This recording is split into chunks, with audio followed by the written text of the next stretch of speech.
शर्मा। सुनीता नाम है। संजय शर्मा। कितने साल हो गए आपकी शादी को? मेरी शादी को 6 साल हो गए मैम। 6 साल। जितने टाइम से मैं देख रही हूँ आप दोनों बहुत खुश और बहुत हैप्पीली बैठे हुए हो, बातचीत कर रहे हो। देश में बहुत सारे ऐसे परिवार हैं, है ना, ऐसे घर हैं जो टूट रहे हैं, तो आप उनको क्या संदेश देना चाहोगे? किस तरह से मिलजुल के रहा जा सकता है जैसे आप रह रहे हैं?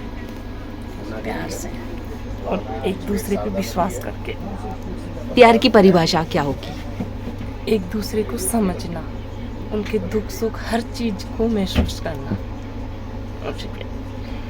एक दूसरे को मैडम समझना ही सबसे बेटर है।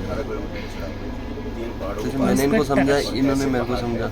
तुम्हारे ऊपर कितना भी दुख, कितने भी बाहर वालों कुछ भी आ जाए, हम दोनों हाथ नहीं छोड़ सकते। आज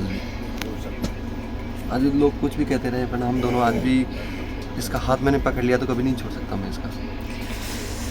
मैम आप अपने आप को बहुत किस्मत वाली मानती है ना?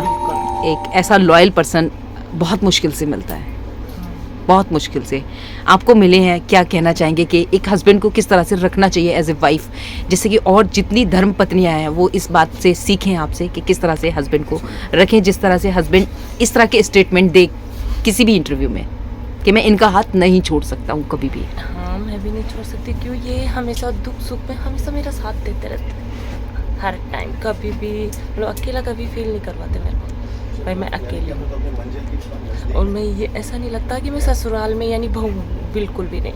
मेरे सास ससुर जैसे मेरे माँ बाप है ना, उनसे भी बेस्ट है।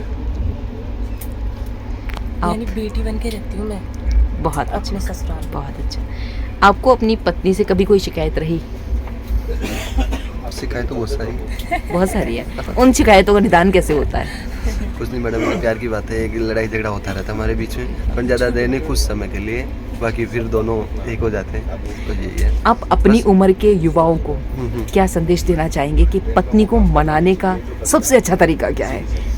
सबसे अच्छा तरीका है कि जब उसको गुस्सा है थोड़ी देर चुप रहो, उसके बाद उसको प्यार से समझाओ, आपने ये गलत किया, आपने ये गलत बोला मेरे को, तो वो अपने आप ही उसके बाद अपने आप ही समझ जाएगी। और किसी के सामने, अगर बाहर वालों के सामने उसको मत डांटो कभी भी, कमरे में अकेले में उसको समझाओ, आप ऐसा नहीं करना चाहिए आपको। इसलिए ये घर बचाने का एक मूल मंत्र है कि किसी के सामने ना डांटो, अकेले में कर लो जो भी बात कहनी है। मैम आपका भी यही है? ये एक जोड़ा है और बहुत बहुत अच्छा है। 6 साल इनकी शादी को हो चुके हैं और दोनों बहुत हैप्पीली रहते हैं। और दोनों ने एक ही स्टेटमेंट कहा कि हम एक दूसरे का हाथ नहीं छोड़ सकते और रिस्पेक्टफुली प्यार से रहो तो घर बच सकते हैं। सीट वो वाली थी, हमने उन भैया से रिक्वेस्ट किया, भैया आप हमारी सीट वो ले लो यार, हमारे भैया दे दो। हम दोनों बिल्कुल इसके बिना मैं नहीं, ये मेरे बहुत बहुत अच्छा। और मैडम ग्रेट यार तुम दोनों।